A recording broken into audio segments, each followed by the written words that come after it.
Hello बच्चों, नमस्कार। आज आप लोग के लिए लेकर के आया हूँ संधि का दूसरा टॉपिक। आप लोग जानते हैं कि संधि के टोटल 3 वेद होते हैं। पहला है स्वर संधि, दूसरा है व्यंजन संधि और तीसरा है विसर्ग संधि। तो आप लोग जानते हैं स्वर संधि के टोटल 5 वेद था, जिसमें से पांचों का वीडियो हम आपको दे दिए हैं।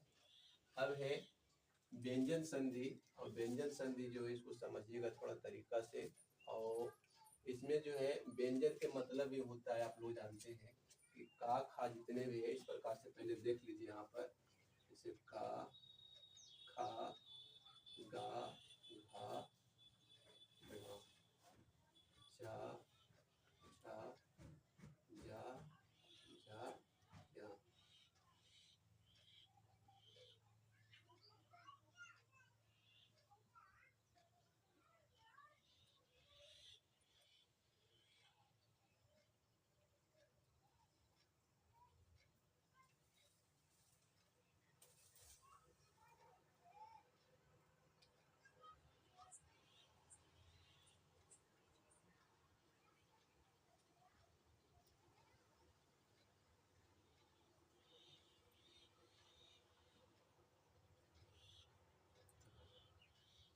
तो देखिए, और इसमें री आर भी हो सकता है, लेकिन आपने जितना ही समझिए आप लोग। देखिए ये है व्यंजन संधि, ठीक है, आप लोग को भी समझना है।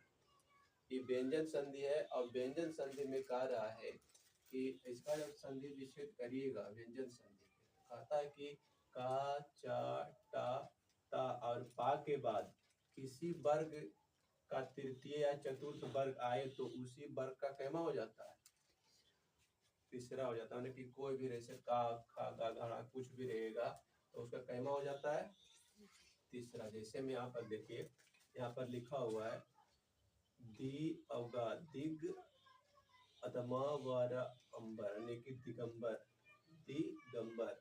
इसको हम कर सकते हैं कि देखिए इसको का खा पढ़िएगा।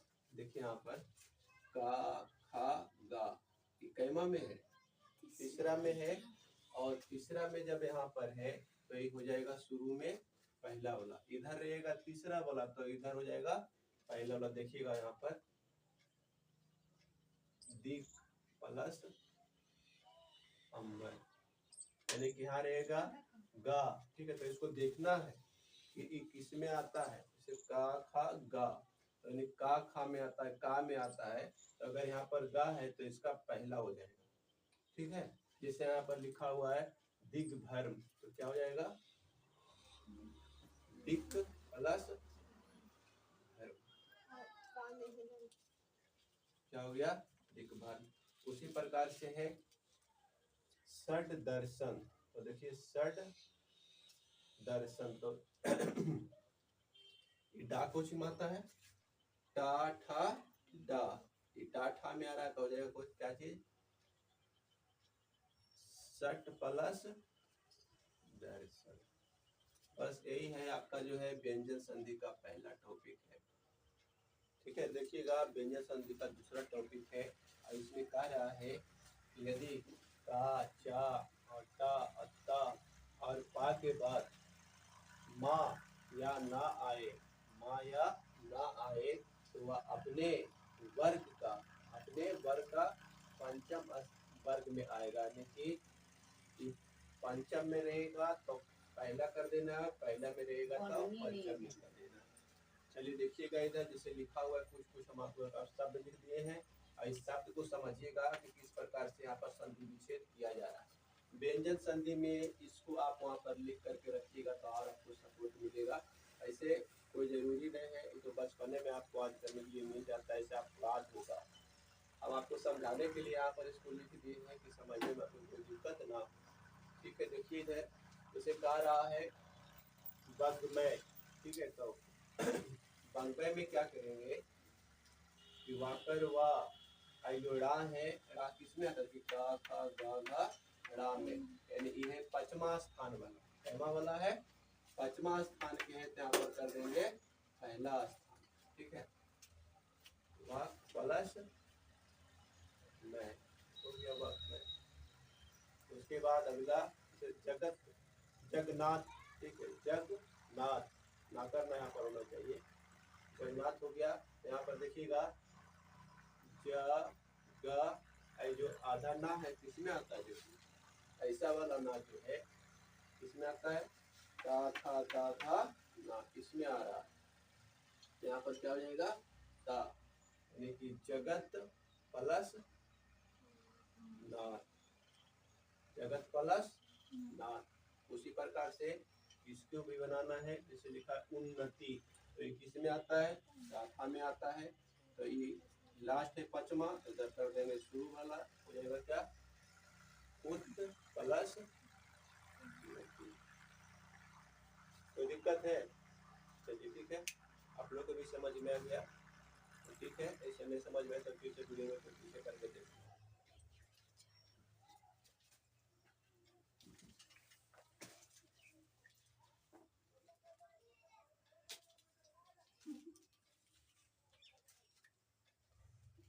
हेलो बच्चों, नमस्कार। देखिएगा व्यंजन वर्ण का ये तीसरा टॉपिक है।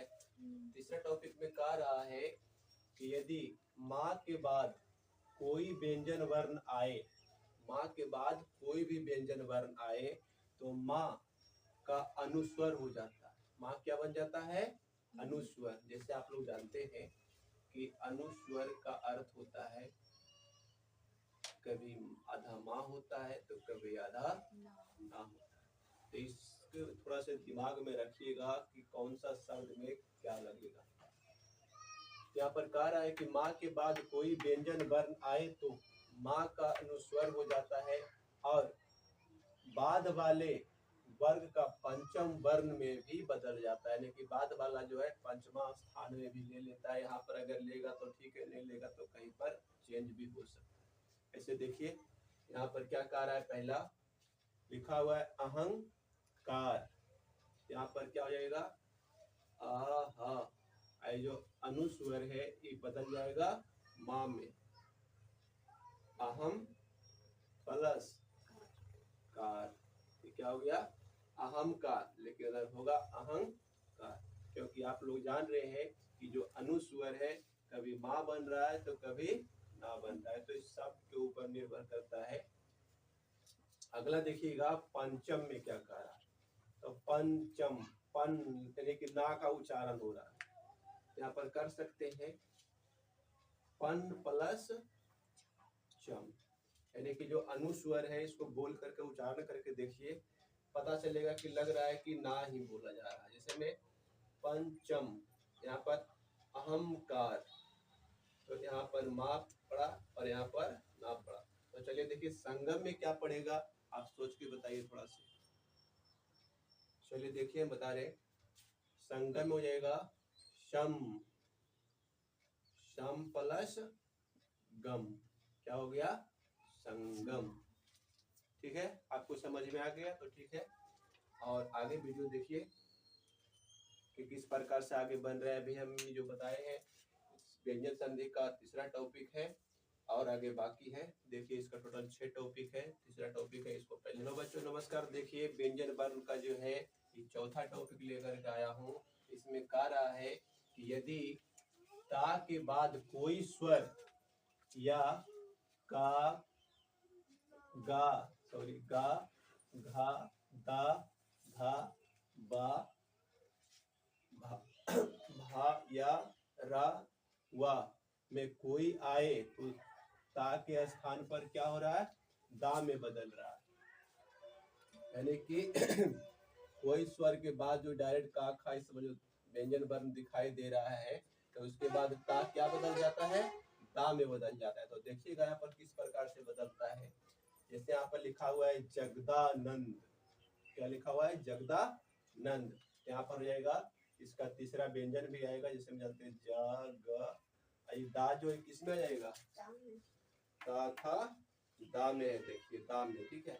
तो ये दा में है तो आ जाएगा पहला बलान, जाएगा जगत प्लस आनंद, जगत प्लस आनंद हो गया जगतानंद। दूसरा है उद्धाम, सोचिए उद्धाम, तो देखिए धा कोची में आता है, ता था दा धा में आता है, क्या हो जाएगा उत प्लस दाम, उत प्लस दाम, में है हाँ, उत प्लस दाम, ठीक है। अगला है उद्घाटन। क्या है? उद्घाटन। तो उद जो है दा है जो क्वेश्चन बदल जाएगा, दा है जो ता में बदल जाएगा। यहाँ पर कर देंगे उत प्लस घाटन, ये हो गया उद्घाटन। तो संधि विच्छेद जो है बहुत नॉर्मली है, सिंपली आपको समझना है तौर तरीका से है। अगर नियम कानून आपको पता हो जाएगा तो समझ जाए कि आपको जो है 2-4 नंबर परीक्षा में काटने वाला कोई नहीं है, ठीक है। एकदम कंफर्म इससे परीक्षा में आता ही आता है। अगर मेहनत कर देते हैं तो फिर आपको नंबर को इधर उधर करने वाला नहीं, ठीक है। विशेष मिलते हैं अगले वीडियो में।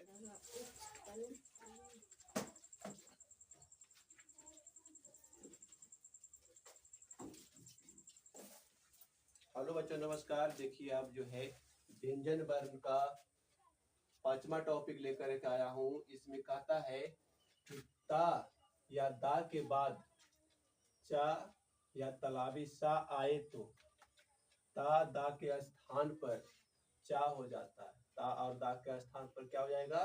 चा। और बदले में ये जो तलावी सा है ये छा हो जाता है।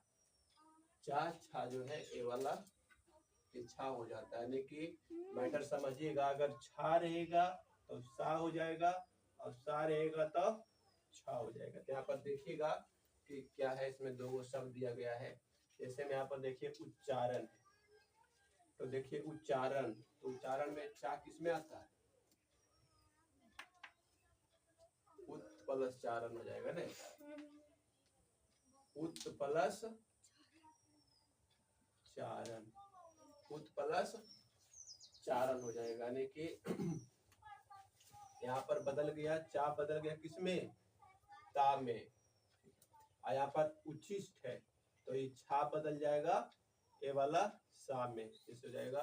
व्यंजन संधि का ये 6ठा टॉपिक है और ये लास्ट टॉपिक है व्यंजन संधि का। इसको भी आप थोड़ा बढ़िया तरीके से समझिए।